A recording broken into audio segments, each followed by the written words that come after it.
So thank you so much for joining us today. As we talk about careers and what's going on, and we've got the pandemic, and there's so many issues that people are facing. Everything from jobs to mortgages to rent, etc. So one of my closest friends, Hermie Abraham, actually, I don't even know if you can see the statue back here in the corner. Hermie dragged that on the plane from Ghana for me when we went traveling, which is awesome. Thank you so much, Hermie. Pleasure. So, they always say, you should do new things, push yourself out of your comfort zone. And, right now it's really about how can I provide more information to people about what they're going through right now. And the biggest thing that most people are going through right now is job loss.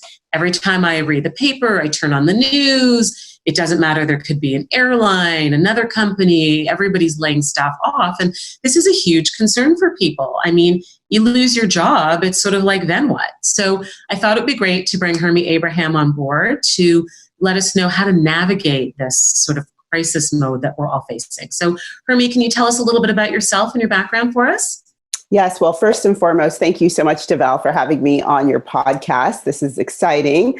Sad circumstances, but I'm excited nonetheless, and hopefully people will find the information valuable. So I am an employment lawyer. I'm based out of Toronto, and I've been practicing employment law for over 10 years now, I believe. Oh, it's scary.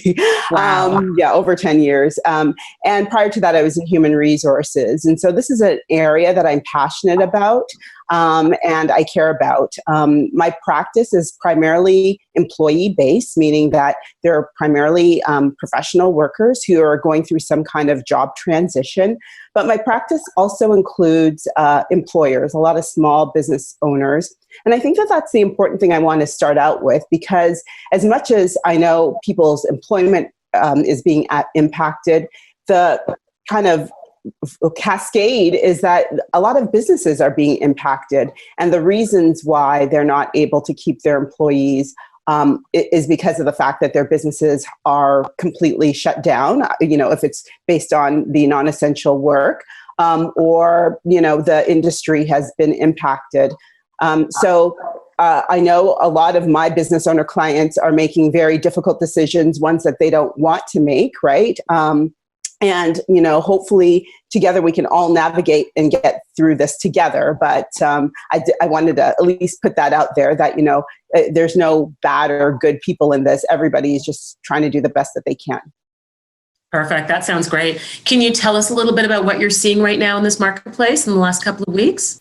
Yeah. So the thing is, it's changing daily. And I know I see some people on the call, Sarah, who's in HR, and I'm sure she will attest to it as well, too.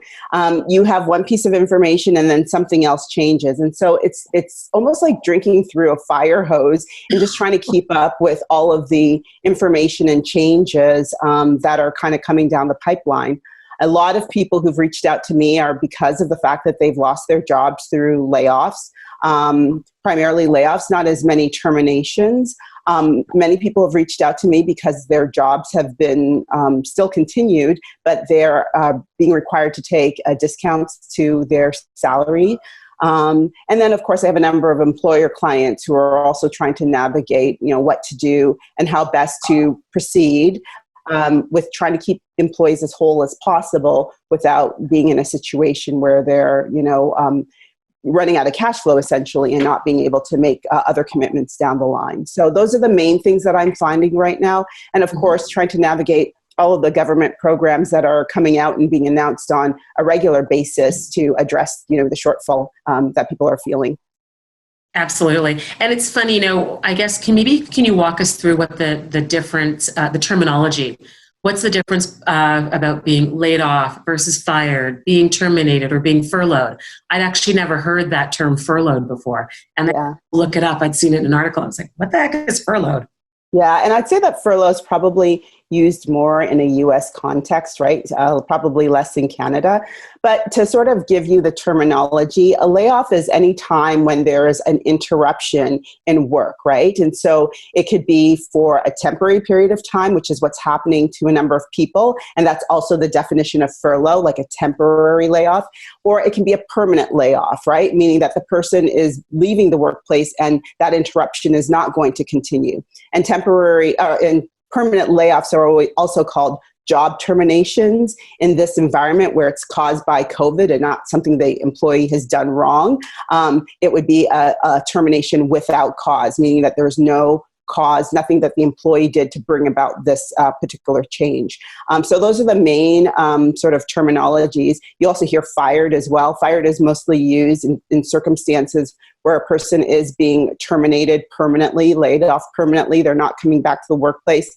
And being fired can be with cause, meaning that you've done something wrong. And as a result, your employer is sort of saying, we don't want you anymore. And they don't have any financial obligations to you because you're the one that ended the employment contract. Or fired can be a without cause termination or a permanent layoff. And in those situations where it's without cause, the employer is required to provide some kind of notice period or continuation, which would still be required now in this day and age. So if people are being fired or permanently terminated, I would still expect to see that they're going to be getting a termination or a severance package. But in a layoff situation, we can probably get into that. But in a layoff situation, it's a question whether or not the employer has to pay or not. Wow. So then, I mean, also some of the things I guess I'm seeing recently are people where they're saying people are expected to take a cut in salary or a cut in hours working or things like that. You know, you've got CEOs who are saying, you know, we're going to give up our salary for the employees. Are there anything specific with things like that? Yeah, and I think that that's a good segue into sort of talking about the legalities of employees having to accept these changes. So, before pre-COVID, because I will always put that as a kind of disclaimer because we don't really know what post-COVID is going to be like. But definitely pre-COVID, anytime an employer was asking to lay a person off or that they were looking to reduce their salary or make some kind of change or interruption in the contract of employment that they have with the person, just 1 second, the contract of employment that they have with a person, that would be considered a termination and the person would be entitled to a termination package, right? And so anytime there would be a layoff or there would be, let me just preface that to say that it also depends on the contract of employment. So if the contract says, hey, you know, when somebody's about to join and the contract says, hey, there might be a time that we have to lay you off and we promise that that layoff will only be, you know, in accordance with the Employment Standards Act, then, you know, unfortunately, the employer would be allowed to proceed with the layoff without any kind of repercussions.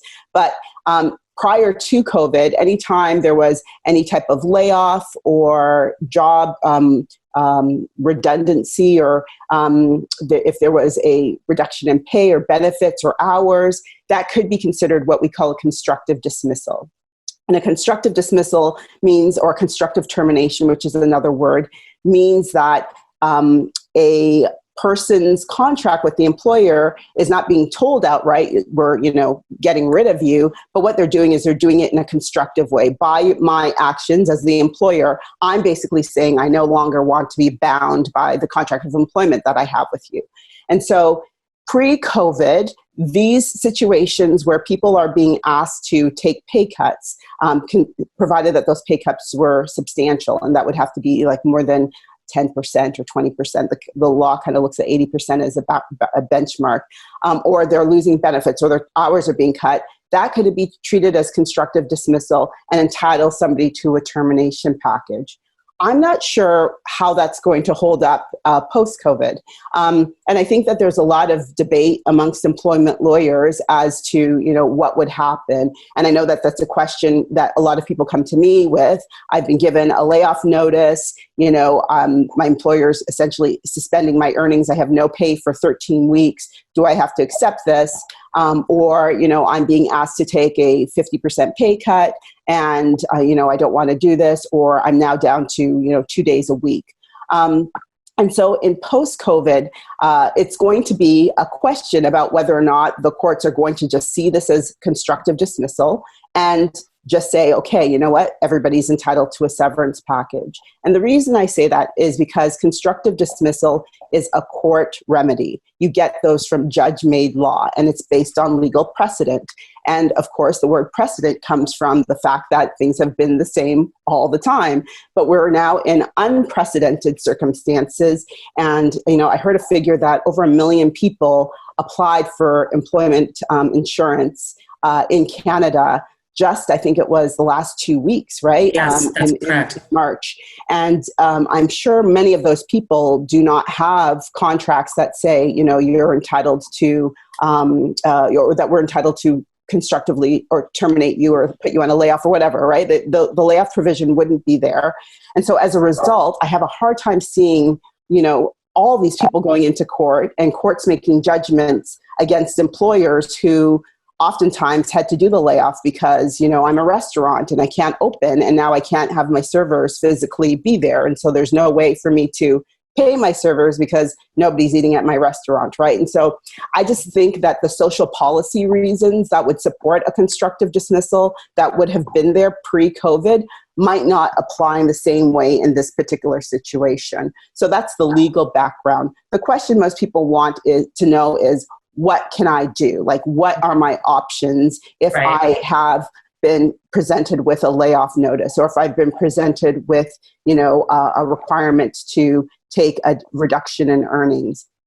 And I'd say that in those circumstances, it really is a case-by-case basis. The first thing I always I ask people is, what's your employer like, right? Is this an employer who was trying to screw people over before? Because there might be a sense that, you're being screwed over now, and this might be a loophole to be able to, get some kind of, get away from some kind of obligation. And so if that is, if that might be the basis of it, then I'd say that there's some blameworthiness, and that would be enough that you would want to kind of hire a lawyer and proceed with some kind of lawsuit, with the caveat that, all the courts are closed right now, so it will be a while before you get in. But if it's not blameworthy, and, let's say that you're actually in an industry that's impacted, you're a flight attendant that, the flights aren't flying, you're in a restaurant and, there's nobody coming in except for takeout, and maybe you don't even have takeout.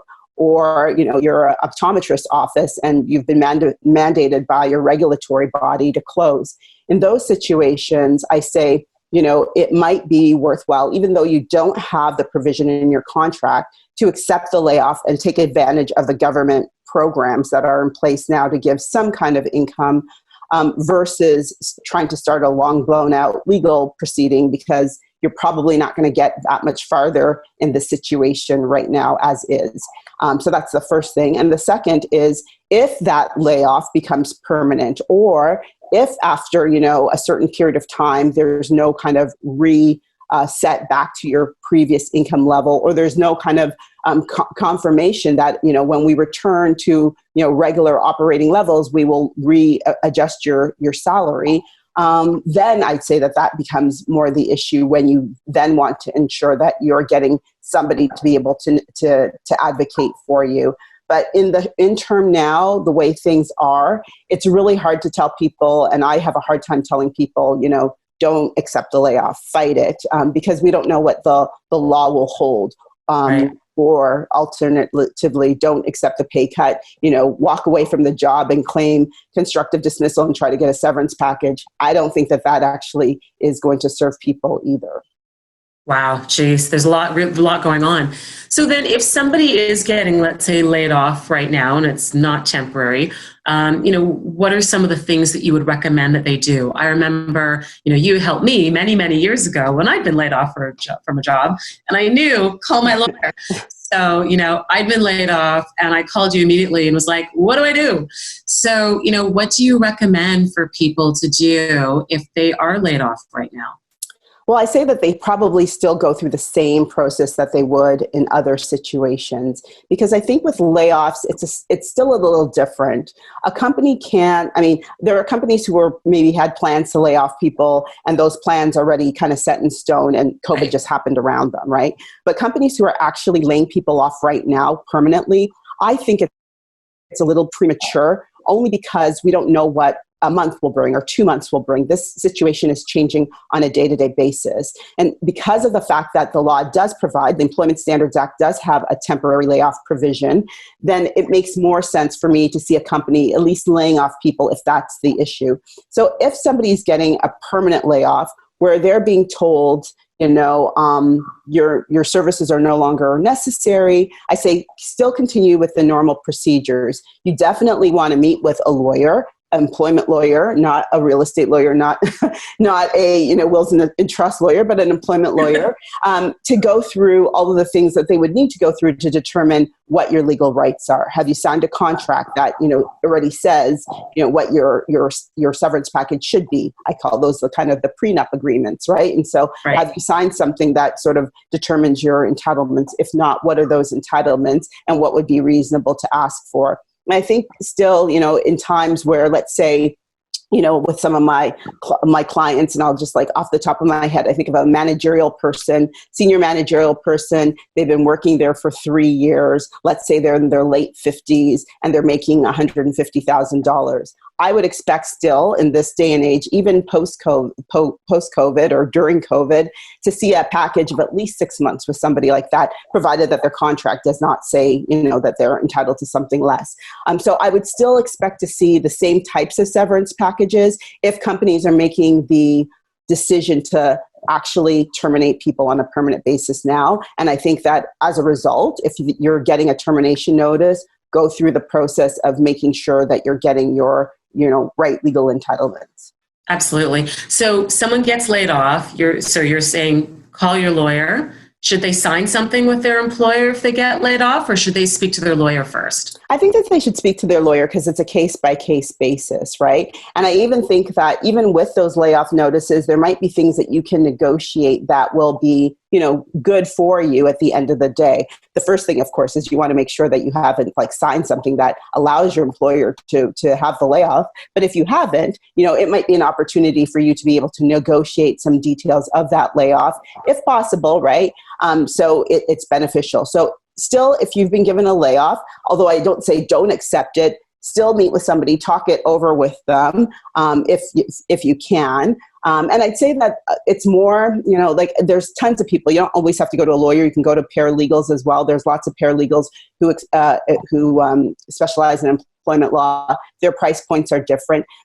I think that the person I would sort of canvass to say yes, it really makes a lot of sense, is somebody who has a lot to lose, right? There's a lot of, let's say, value on the table for them. They're the primary income earner in their family. They have a large, salary, and they're the ones that are supporting their family. And so a change would be detrimental to them. They've been in a job for a long time. If this is a job that you've had for 2 weeks, you're not going to have the same level of damages or, issues in terms of accepting a layoff than somebody who, let's say, has been in a job for 10 years, earning, a pretty large salary, and that salary is essentially supporting their family. And I'd say in those situations, meet with someone, have the conversation, figure out what you can do. You might still have to accept the layoff, but at least you can figure out the terms and go in with more knowledge than maybe you would if you would just sort of agree to it all the same.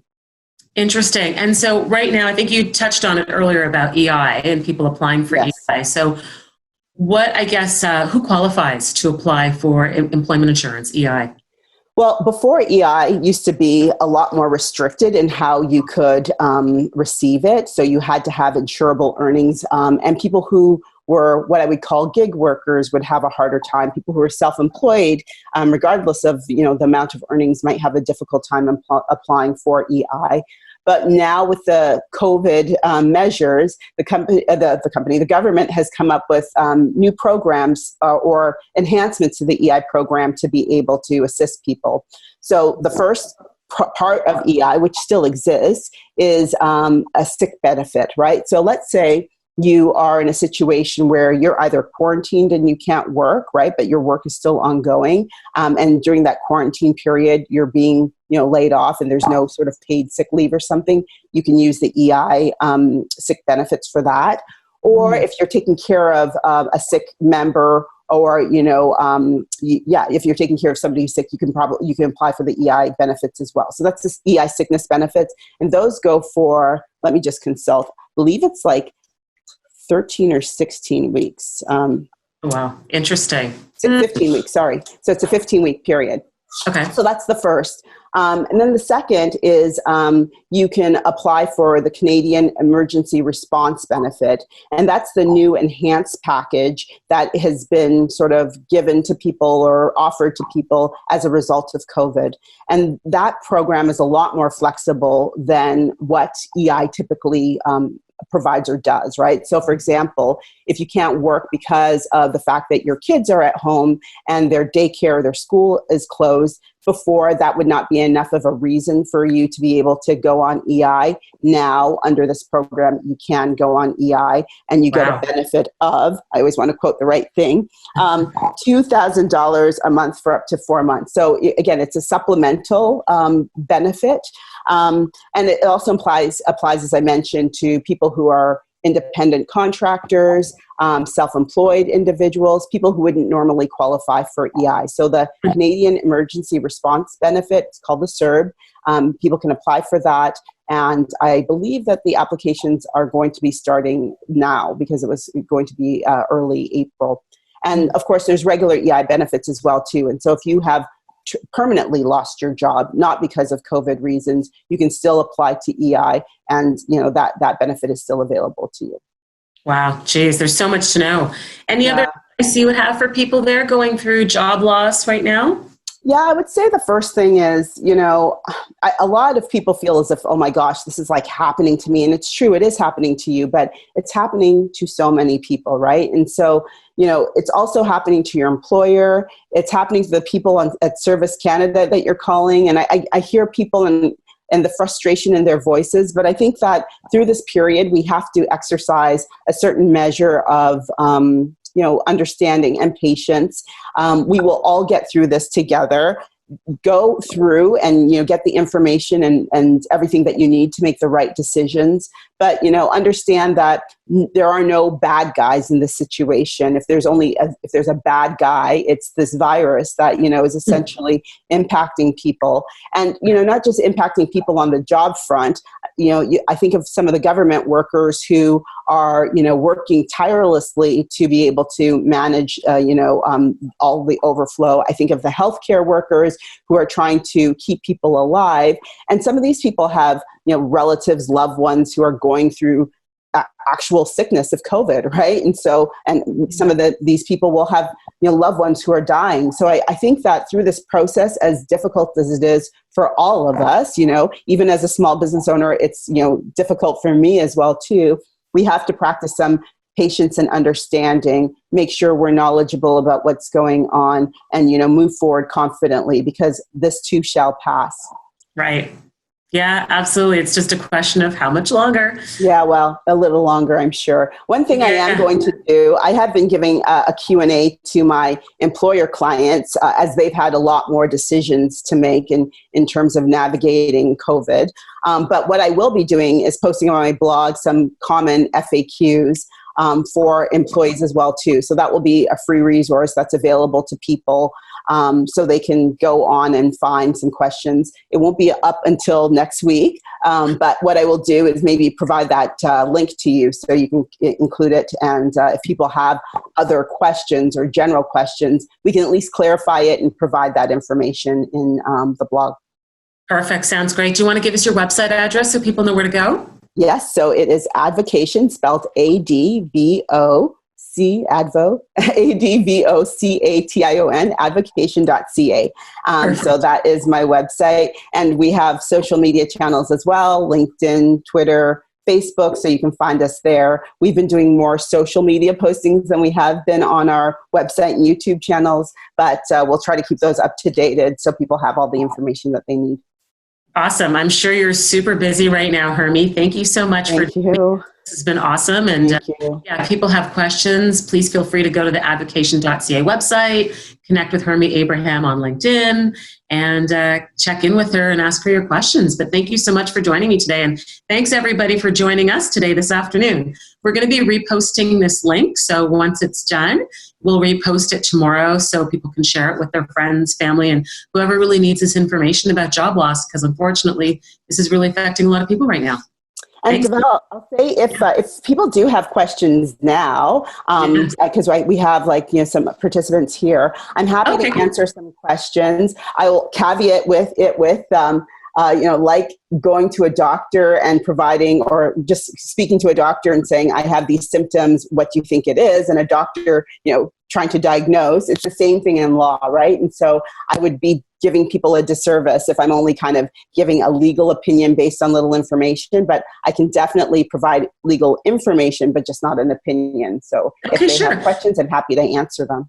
So if people have questions, you can unmute yourself, or if you don't feel comfortable talking about it, just throw it in the chat and then I can read it out if you feel more comfortable there, and I can keep your anonymity. Please let us know. So either fire questions off in the chat or just unmute yourself and let me know what questions you might have. Hey, Sarah. Hey. Hey, Hermie, how are you? Oh, good, Sarah. How are you? I'm well, thank you. Great job. A quick question. I just want to touch on a couple of the other government plans because I've been doing a lot of research in this as well. Yes. Have you had any experience yourself or with clients applying for the Subplan or the work sharing plan? I haven't had any experience with my clients applying for it, but I'll say that those are also options that are available. So for the people who are on the call, the Subplan is a way that the government, you have to register a plan, but an employer can subsidize the benefits of an employee or the pay of employee during the time that they're on a layoff. Now, with that Subplan, it does need to be registered, right, with Service Canada. So Service Canada would register it. I believe that the employee has to be only working for that particular employer. So if they're receiving income elsewhere, it might disqualify them from the Subplan. And also, as a result, under at least Ontario Employment Standards Act, it allows the period of layoff to be potentially longer. So it could be up to 35 weeks in a 52-week period. And so that's one. Now, work sharing, I'm not as familiar with. But do you have a specific question with respects to those that I might be able to answer? Not really. I guess it's just the work sharing from what I gather and just from talking to some clients too. It sounds like the Subplan is relatively easy to apply for compared to work sharing, which is quite a process because you have to have agreements with all your specific employees and about the specific hours that they're going to share. And so it sounds to me like it probably is tailored more to like a unionized environment, maybe manufacturing, where all those things are more predictable. Whereas my clients are really not like that. So I just wondered if you could speak to that. And I'd say just for both of those plans as well too, they're kind of developed kind of not thinking of this situation, right? Because even if you think of the Subplan, it takes, I don't know how long the application period takes, but you can't go on the Subplan or be, part of the Subplan until after you've received the approval. And I think that with work sharing, that might be something that's more, let's say there's some employees who want to have a reduced workload. And so now you're going to spread a certain hours over, a group of people. Whereas a situation where you're looking to sort of plug the holes, right, with what's happening here. So I would say that, those programs are still available. And if it makes sense, go forward with it. You might not get the same type of approval from employees for work sharing now, only because people are going to be worried about, what this means in the long run, whether or not they're going to have to accept this on a permanent basis. And so I think that maybe those programs, if it works in the environment and you can get the agreement from the employees, then great. But if not, maybe look at some of the other programs. This week, they talked about the wage subsidy program. Yes, that's good. Yeah. And so, and that will be probably a lot of the people that you and I serve, their revenues are under $15 million and they are now able to make a wage subsidy up to 75% of I think it's like a $58,000 salary, right? Right. And then possibly top up the rest. So, there might be other programs that might fit the bill for COVID specifically versus like a sub program, which is more for like somebody who's going on mat leave benefits and the company is looking to like top them up. That makes a lot of sense. Thanks. Interesting. Anyone else with any questions out there? You can throw them in the chat again if you want some anonymity. Let me know. Going once, going twice. Any questions? I have a question. Yeah, go for it. Hi. You said that, so the layoff or terminating a contract because of the circumstances should be the last resort. So businesses, because we have these programs that the government is actually creating right now in light of the circumstances, they should make the best efforts before actually laying off someone, right? So before terminating the contract or everything else, they should be able to at least try to apply to those programs. That should be considered as well if they do this to the employees or not. Yeah, so I agree. So there's a couple of things. I'd say for a temporary layoff, right, I would expect now, and the unfortunate part is even with the temporary wage subsidy, that announcement just really happened yesterday, right? And so all of the craziness that happened 2 weeks ago when people really could have probably taken advantage of this, they didn't have the benefit of it. So businesses had to make decisions. A number of them had to close. Even if you look in Ontario, like there was essential work non-essential workplaces that had to close. Businesses had to close without the ability of knowing what was kind of coming down the pipeline, right? And so in a temporary layoff situation, if the company hasn't, like, let's say, applied for the wage subsidy or something like that, and to keep people on and keep their salaries going, I say that that's a little forgivable because there was no such program probably when they're doing the temporary layoff. But if the company is doing a permanent layoff, right? So they're saying, thank you very much. Your services are no longer required. You will never be returning to the workplace. I'd say in that situation, it is like a regular layoff. And I would say that if the company is trying to blame it on COVID, let's say, I would still expect to see that the company's done everything that they can to either temporarily lay off the employees. So say, okay, right now we can't pay you. And so for 13 weeks, we're going to, temporarily lay you off. We're going to recall you in a 13-week period. So that will be like early June, I believe it is. And then in the interim, you can use all these government programs, and we're going to try to keep your salary as much as possible. Or, we're not going to be able to pay your full salary, but we're going to use the new wage subsidy program, and we're going to top you off a little bit, and this is how much we're going to pay. I would expect that to be happening now. If that's not happening, then I say that there's a problem. But if a lot of the decisions, especially for temporary layoffs, were made before the announcements of this week, I say there's less, blameworthiness on the business's part because of the fact that these programs didn't exist.